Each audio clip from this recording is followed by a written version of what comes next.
कूर्म अवतार की पूरी कहानी। समुद्र मंथन की घटना हिंदू पुराणों की सबसे बड़ी और रोचक कथाओं में से एक है। यही वो घटना है जिसमें भगवान विष्णु ने अपना दूसरा अवतार कछुए यानी कूर्म के रूप में लिया था। कहानी शुरू होती है ऐसे। देवता और असुर यानी दानव आपस में कमजोर हो गए थे। ऋषि दुर्वासा के श्राप से इंद्र और सभी देवताओं की शक्ति चली गई थी। तब ब्रह्मा जी के साथ सभी देवता भगवान विष्णु के पास गए और मदद मांगी। भगवान विष्णु ने कहा, तुम्हें अमृत पीना होगा, तभी शक्ति वापस आएगी। अमृत क्षीर सागर दूध के समुद्र के तल में है। इसे निकालने के लिए देवताओं और असुरों को मिलकर समुद्र मंथन करना होगा। मंथन कैसे होगा?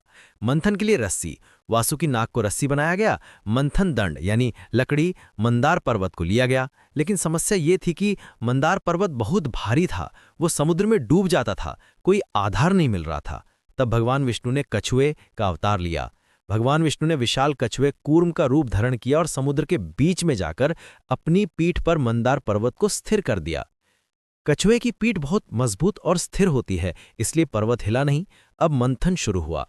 देवता एक तरफ, असुर दूसरी तरफ वासुकी नाग को खींचने लगे। मंथन से क्या क्या निकला? हलाहल विष, बहुत खतरनाक जहर जो भगवान शिव ने पी लिया, नीलकंठ बने। कामधेनु गाय, उच्चैश्रवा घोड़ा, ऐरावत हाथी, कौस्तुभ मणि, कल्प वृक्ष, अप्सराएं, रंभा आदि, लक्ष्मी जी जिन्हें विष्णु जी ने स्वीकार किया, वारुणी, शराब और अंत में अमृत कलश धन्वंतरी जी के हाथ में लेकर निकला। अमृत का बंटवारा और धोखा। जैसे ही अमृत निकला, असुरों ने कलश छीन लिया। तब भगवान विष्णु ने मोहिनी अवतार लिया, सुंदर स्त्री रूप। मोहिनी ने असुरों को मोहित कर लिया और चालाकी से सारा अमृत देवताओं को पिला दिया। एक असुर इस देवताओं की पंक्ति में बैठ गया था, उसने थोड़ा अमृत पी लिया, लेकिन सूर्य चंद्र ने बता दिया। विष्णु जी ने सुदर्शन चक्र से उसका सिर काट दिया, राहु केतु बने। कूर्म अवतार का महत्व देखिए।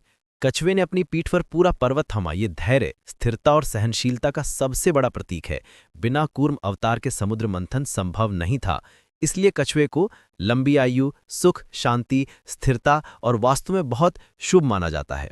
संक्षेप में एक लाइन में, जब पूरी सृष्टि हिल रही थी तब भी कछुआ नहीं हिला। इसलिए कछुआ सिखाता है, जीवन में चाहे कितनी भी उथल पुथल हो, धैर्य और स्थिरता बनाए रखो, जीत तुम्हारी ही होगी। देखने और सुनने के लिए धन्यवाद जी।